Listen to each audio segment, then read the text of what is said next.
Good morning. And happy Mother's Day.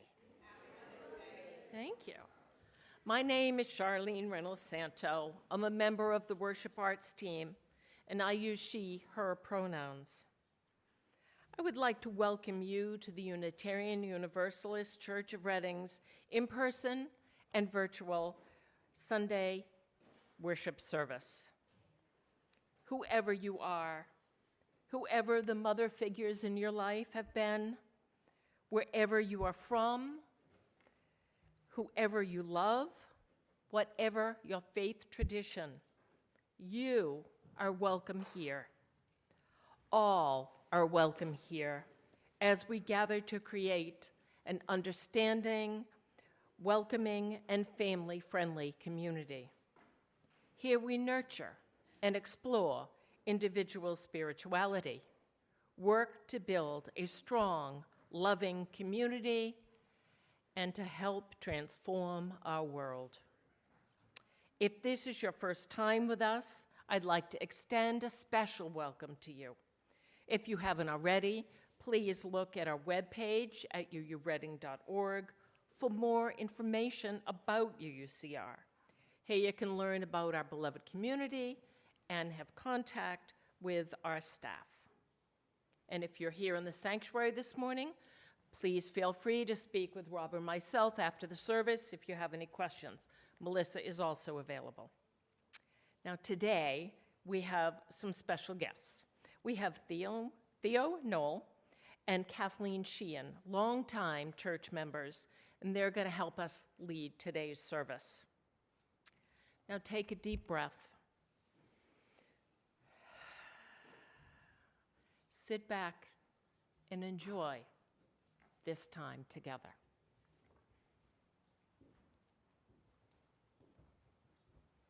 Good morning. Good morning. Happy Mother's Day. So I'm Rob Craig Coleman, member of the Worship Arts team, and my pronouns are he and him.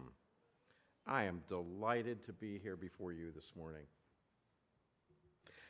Now let's take a moment to center ourselves into this time, this place. I invite you to take a deep breath with me.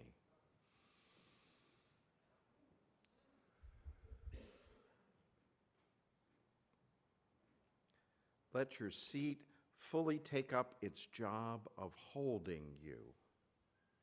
Feel your feet on the floor. Remember that you are equal parts earth, air, fire, and water. Remember and savor that you are made of each of these fundamental elements of all life. So today, of course, is Mother's Day, and we are grateful today for our mother and mother figures. We are grateful today and all days for all those who have nurtured us into being. We hope today to pull back a bit from the hallmarkness that so easily takes over this day. We reach back into our denominational roots to recall the first idea for a Mother's Day was by Unitarian Julia Ward Howe, who in 1871 began to call for mothers to become the creators of peace, a peace just and lasting. And we reach back into our UUCR history to recall a time when we joined with others in a march for peace each Mother's Day, behind the banner you see on the cover of your order of worship and under the aegis of the Louis D. Brown Peace Institute. In this spirit, our opening words are adapted from the words of Gordon B. McKeeman. We summon ourselves from the demands and the delights of the daily rounds, from the dirty dishes and unwashed floors, from the unmowed grass and the untrimmed bushes, from all the incompleteds and not yet starteds, from the not done and the unresolved, we summon ourselves to attend our vision of peace and justice, of who we are and what we can do. I invite Ann Mark forward to come. She's going to be lighting our chalice this morning, and Ann is doing all kinds of duty this month, running our book fair and being a subject of what we talk about this morning as a longtime member of the Peace March. As we light our chalice this morning with Unitarian Universalists all around the globe, I invite you to call into your heart the flame you kindle this morning, the flame of truth, of community, of commitment to love, justice, and peace. So please join me in reciting our chalice lighting words, which can be found on the laminated sheets with the hymnals behind the pews. In the light of truth, the warmth of community, the fire of commitment, we gather this day. May the flame we now kindle be to us a symbol of the holiness we seek. And each week we recite our children's affirmation.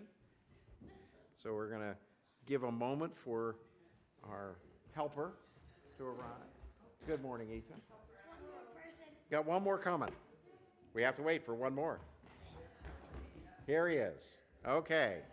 We are Unitarian Universalists, the church of the open mind, the loving hearts, and the helping hands.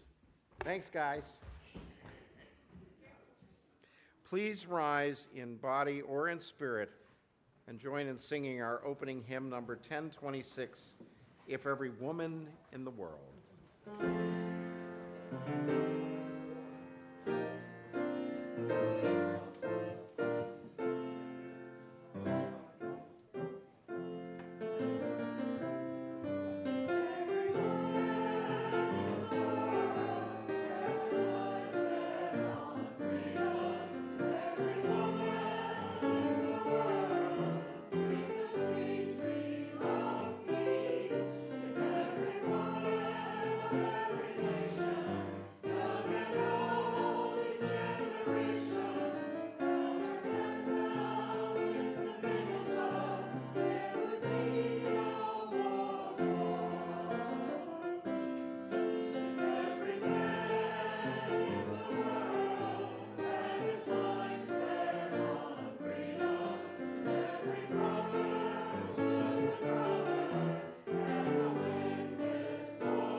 I'll just speak loud until it comes on. Or I'll change mics. It's on? Okay, great. I'm Kimberly. I'm the religious ed coordinator here, and I have a story for you today. So if you'd like to hear a story, you're welcome to come sit up front.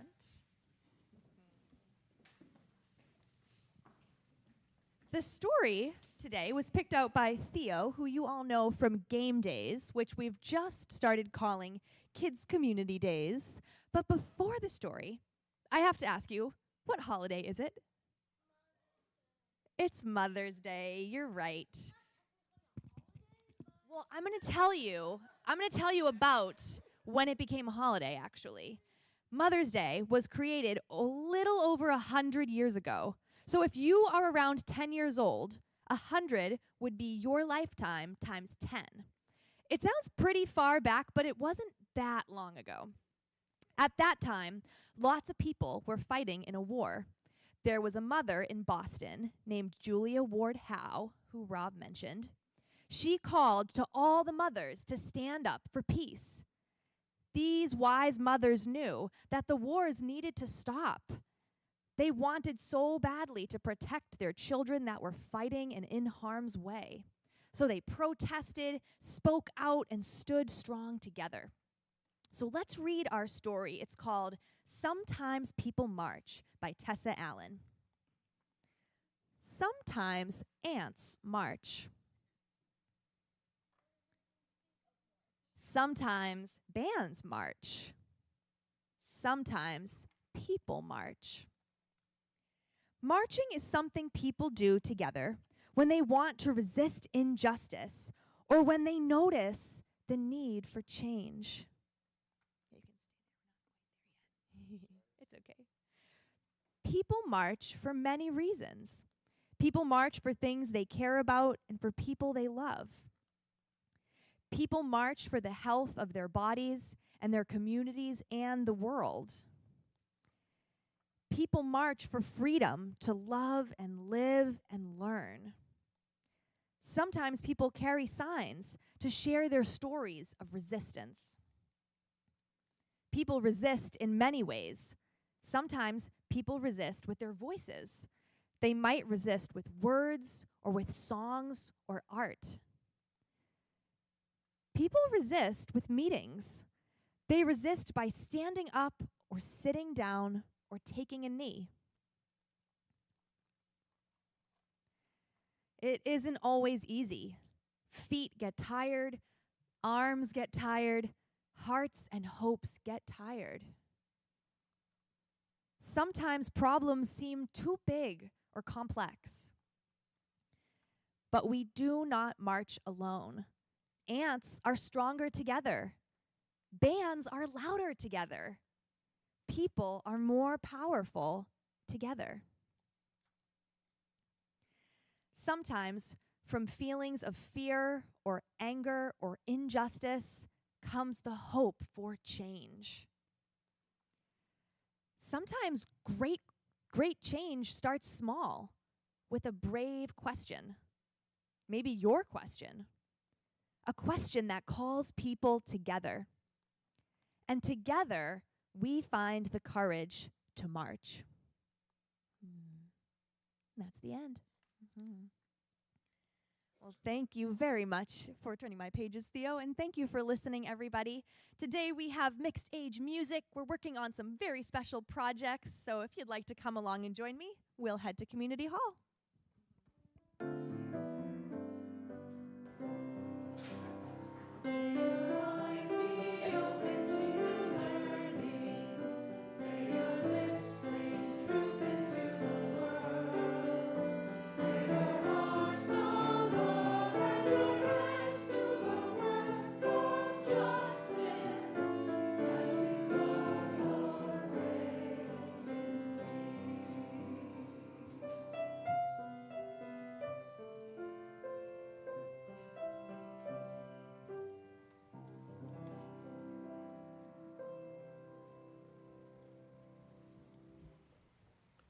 We take time during our service to light our candles of community, peace, and justice. We light our red candle of community to signify our interconnection. Whether you are here in time and wherever you are in time and space, newcomer or longtime member here in the sanctuary or joining us virtually, we light this candle holding you in love. As we light this candle, I invite you to speak aloud the name or names of people who are on your mind and in your heart today, to bring them fully into this space.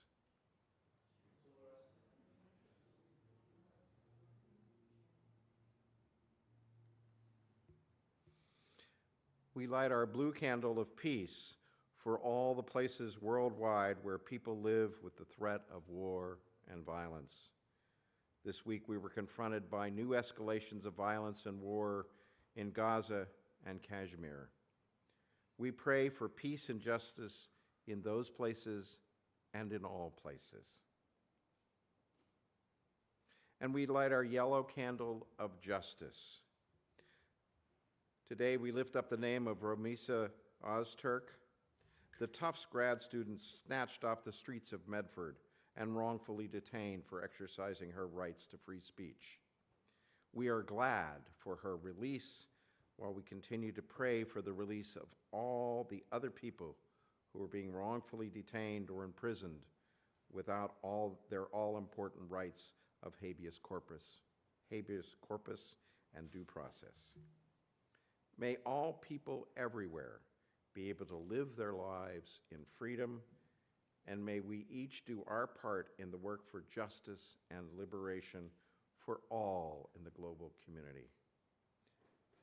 As we recommit ourselves to the work of love, peace, and justice, may we each voice this commitment by saying, Amen. Amen.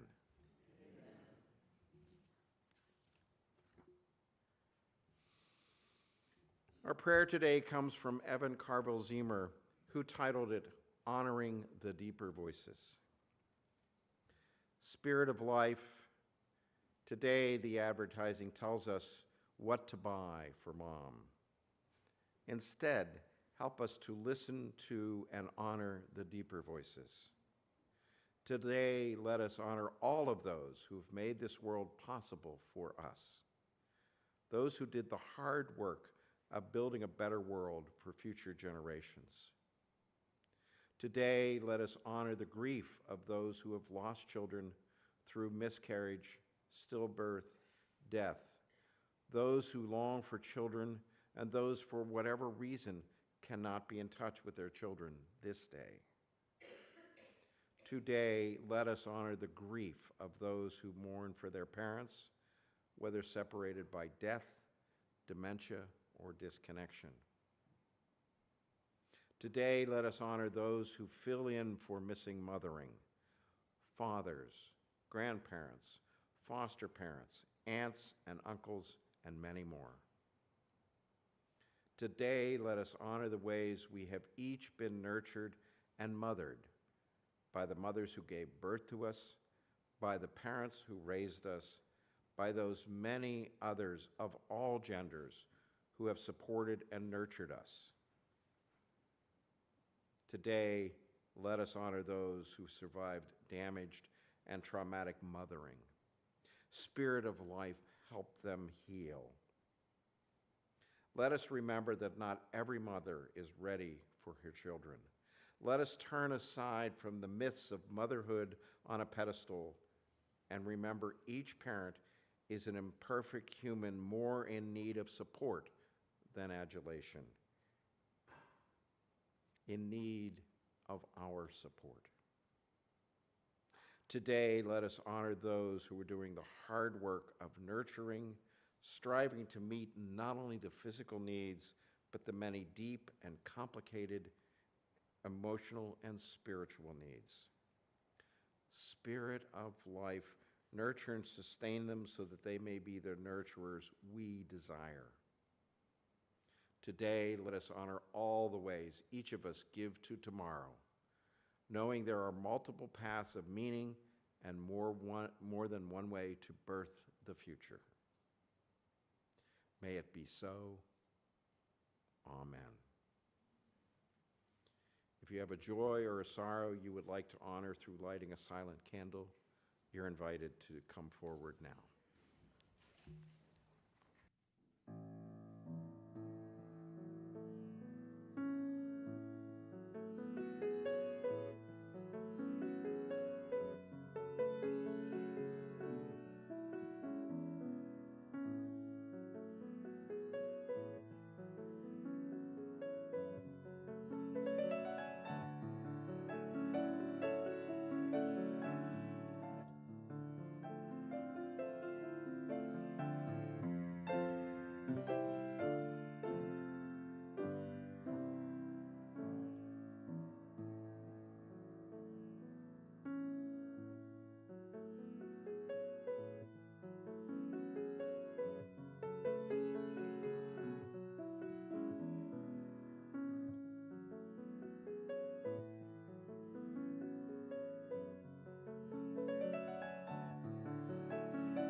Good morning and happy Mother's Day. My name is Theo Knoll, and my pronouns are he and him, and I'm eager to know you and to know how you define yourself.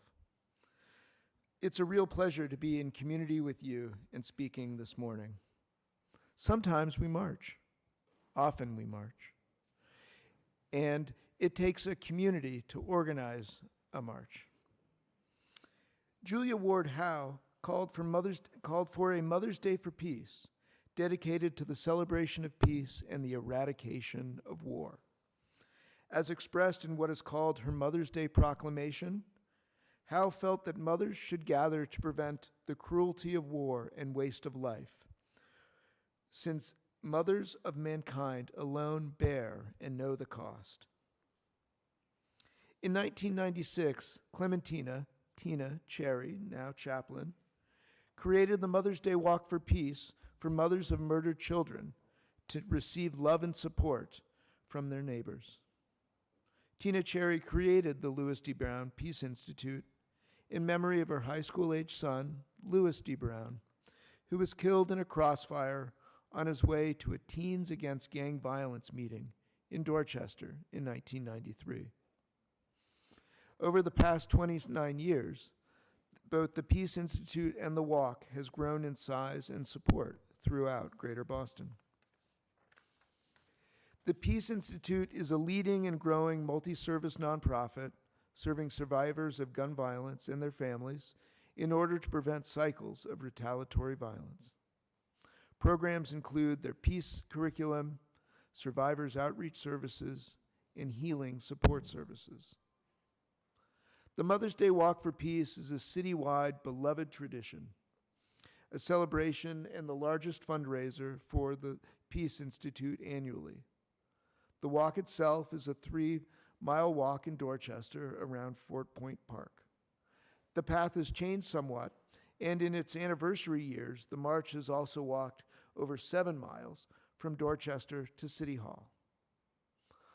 Our church's connection goes back over several ministers' tenures.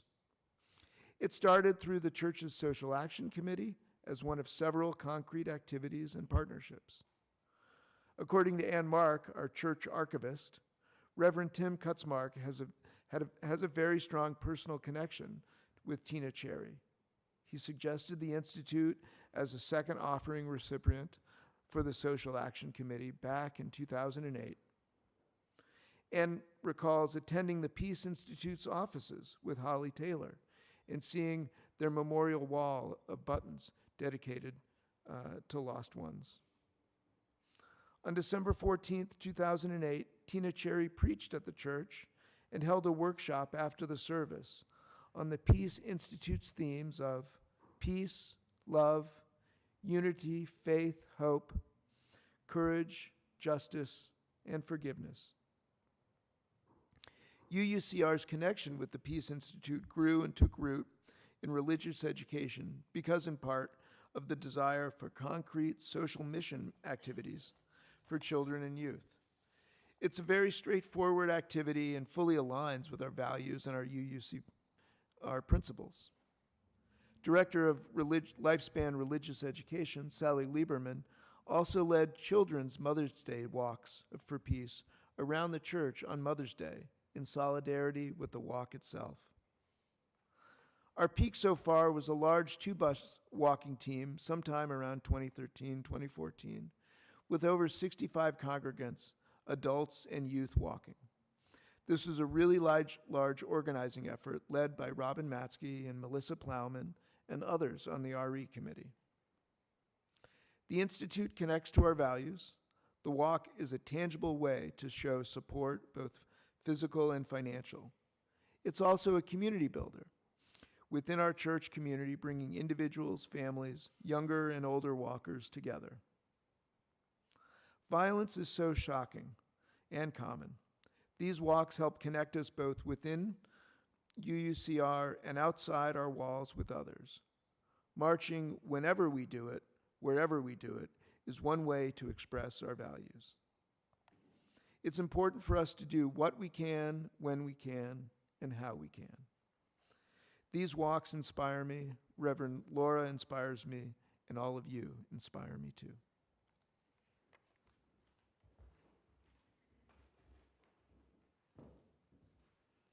Good morning. Happy Mother's Day. My name is Kathleen Sheehan, and my pronouns are she and her. So we collected, and when I say we, I mean Theo, collected, you're not surprised, I know. Collected some reflections from church members who have participated in the walk over the years. So I'm going to share some of those with you. And the first is from Ann Mark. And she said, regarding the walks themselves, of course, I recall taking the T and the year we had so many walkers that we hired a bus or two, and the year the walk coincided with Tim's return from sabbatical. I also remember seeing the walk grow year after year. The number of walkers, the number of politicians and other Boston VIPs who attended and spoke, the amount of money raised by the Peace Institute to support its mission. That was another tribute to Tina's work, her dedication and her ability to draw people in and inspire them by her vision and her work. On the walks, our UUCR group often marched near families wearing T-shirts or carrying handmade signs with photos of loved ones that they had lost. I can't really bring back what I thought at the time. I expect it was a mixture of realizing I was in the presence of so many people who had been through an unfathomable experience, and yet not being quite able to grasp that reality myself. One reason I walked was to serve in my role as Social Action Committee member, as the committee was trying to make connections between the Peace Institute and the church. Another reason was this. One of our newsletter notices mentioned several reasons people might want to take part in the walk. One was to show solidarity with fellow neighbors and parents. There was no way I could truly understand what the families and their friends and neighbors had gone through in losing a loved one to violence. But I could add my body to the group that was walking to help grow the crowd and make the Peace Institute's message more visible.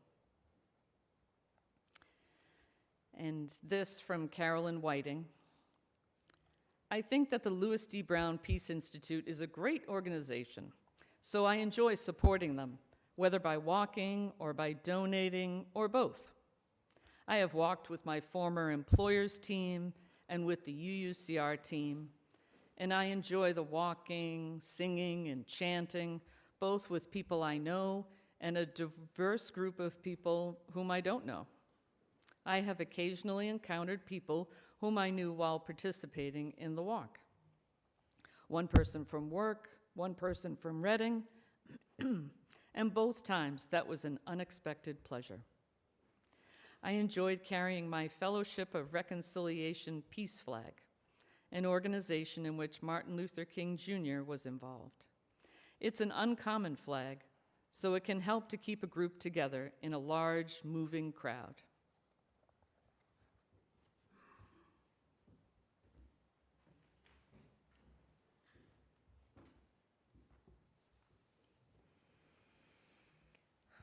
I have a reading called My Philosophy by Chaplain Clementina Tina Cherry.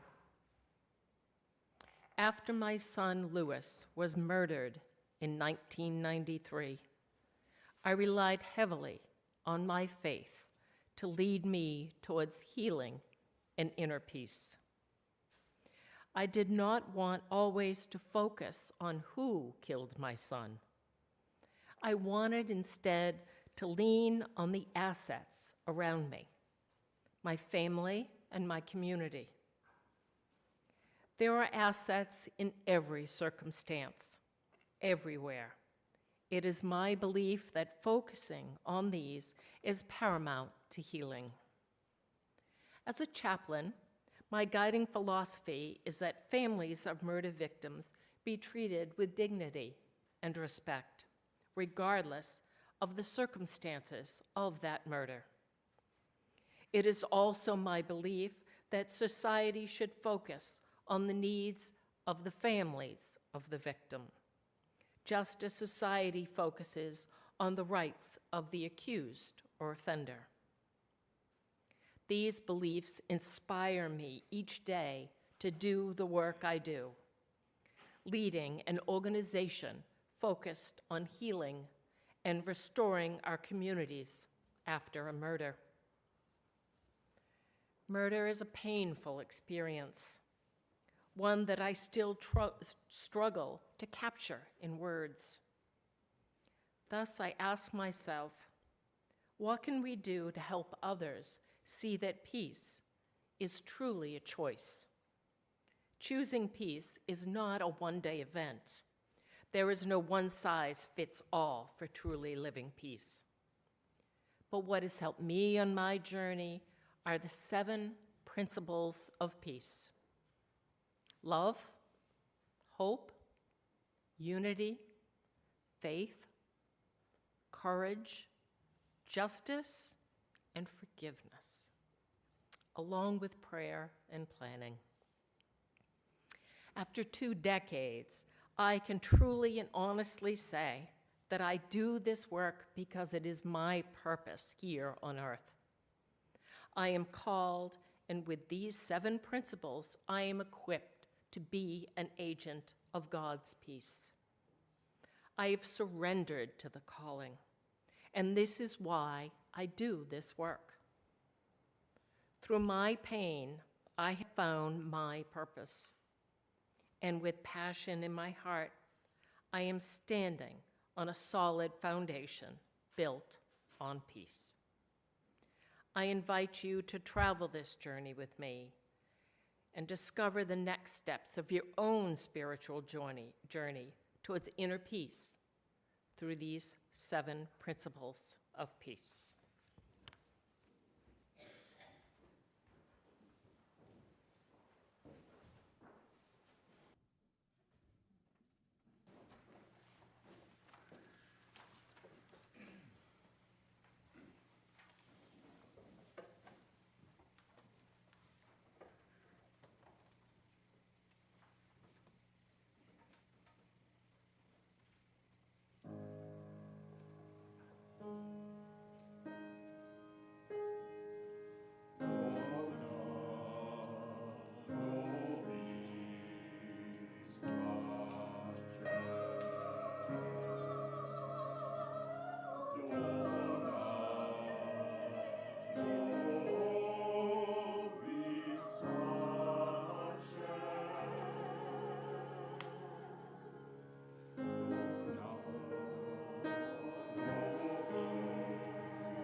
wonderful. Thank you. I have two more reflections to share with you. This is a memory from Rebecca Higgins. And she said, "One year, many Mother's Days ago, we took the bus from UUCR to the Mother's Day Walk for Peace. The weather wasn't that great that day. I think it rained off and on. I remember walking the route and meeting people along the way and listening to their stories. Afterward, there was a ceremony with several speakers, too, who relayed stories about their lost loved ones. They wanted to make sure that their loss wasn't in vain and that it helped other people. I remember feeling very inspired and also so fortunate. It was a nice way, too, to meet and hang out with people from church." And finally, I want to share some of my thoughts and feelings about participating. So the first time I participated in the walk, I was with Ann Mark, Jen McEnany, Theo, and our daughter Bridget. And I remember the energy of the crowd, and as others shared, the t-shirts with the beautiful faces of the people that they had lost. I remember my shock when we spoke to a woman who had lost 2 of her children to gun violence. But it is not entirely a somber experience. There's a lot of joy there. There's music, laughter, singing, and chanting. But prior to taking part in the Mother's Day Walk for Peace, my Mother's Days were a simpler time for celebrating my mother and to be with my family. The walk gave me an opportunity to expand that celebration by joining with others and taking an action against violence and for peace. The walk made the day more complicated and more meaningful for me. It saddens me some that I haven't participated in a while. I lost my mother almost 2 years ago, and so now I'm thinking perhaps it's time for some new traditions or a return to a former one.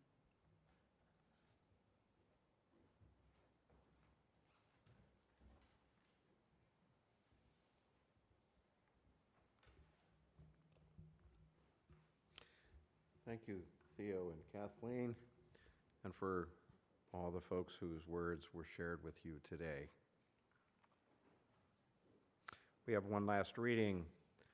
Love Can Keep Us Company, adapted from Take What You Need, Life Lessons After, by Jen Crow. Love can work its way into improbable and impossible situations. Like water over stone, it has the potential to wear down our suffering, create new pathways of possibility, and support life in inhospitable terrain. Love can't fix every situation, but it does have a way of working on us and opening portals to our closed hearts. Love keeps us company, settling in beside the unlikely good or unlikely bad that comes our way. The house struck down by lightning set afire in the middle of the night.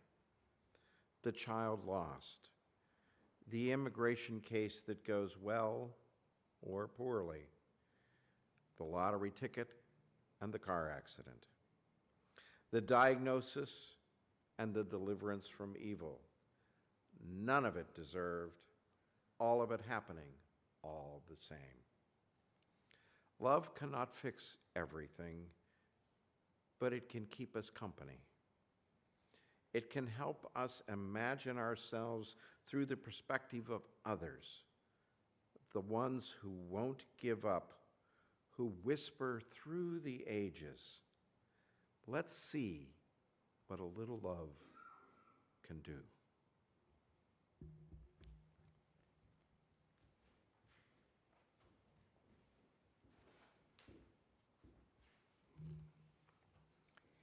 A simple yet powerful way for each of us to help heal the world is to become more involved in our community by learning about and supporting the good works of local charitable organizations. Every Sunday, UUCR shares half of the money received in the collection plate with a nonprofit organization that shares our UU values. This month's Share of the Plate recipient is Help Me Help Someone. Each Sunday, sorry, should have read this better.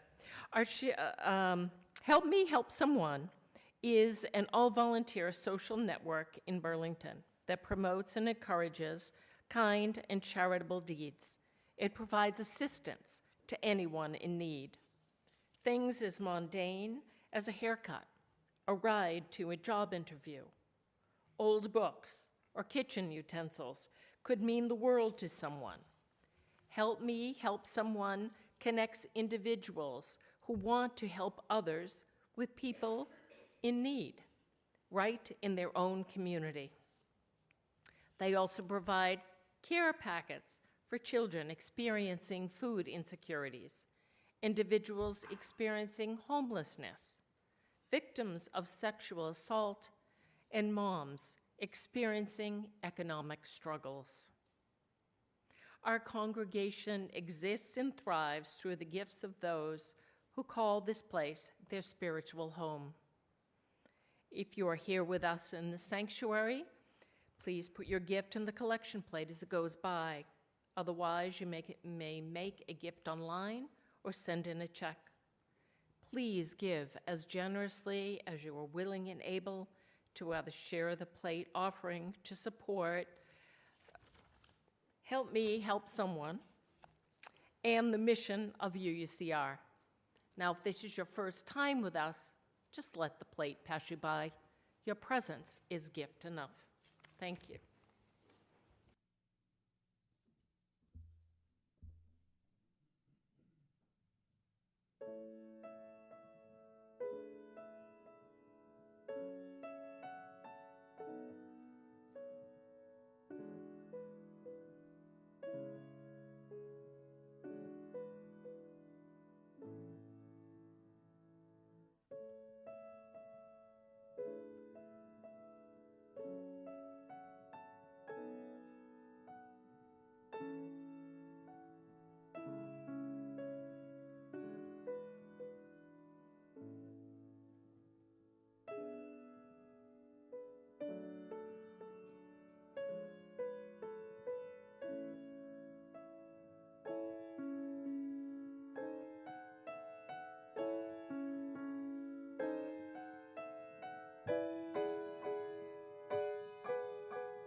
Good morning. I'm Melissa Martin, your Member Services and Volunteer Coordinator, and my pronouns are she and her.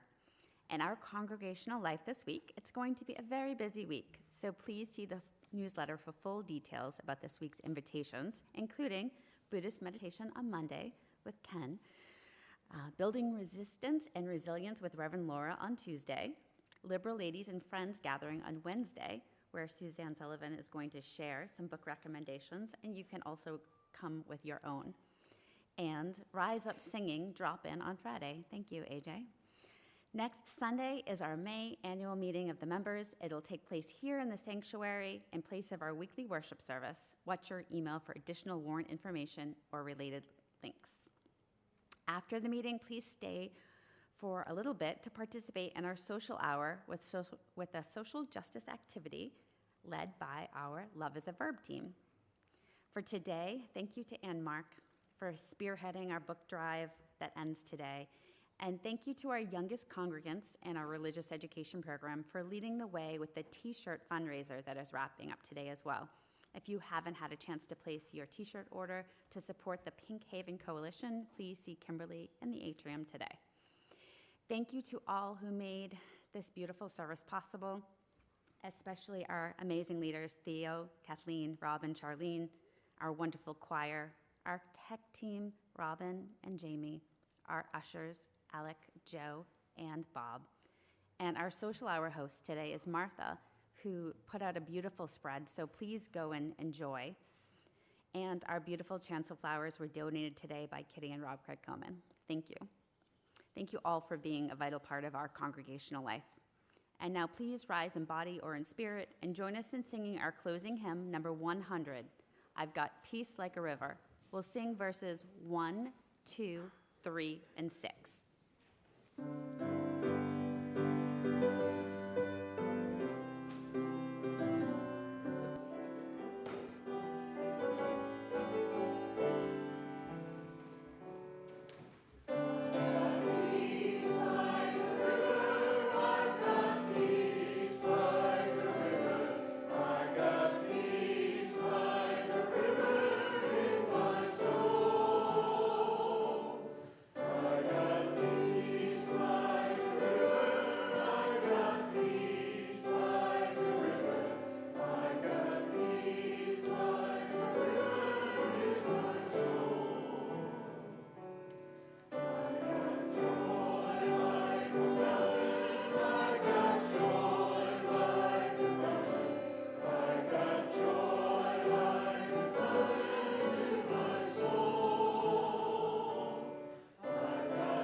So we're going to extinguish our chalice now, which I sometimes forget to do, as some people know.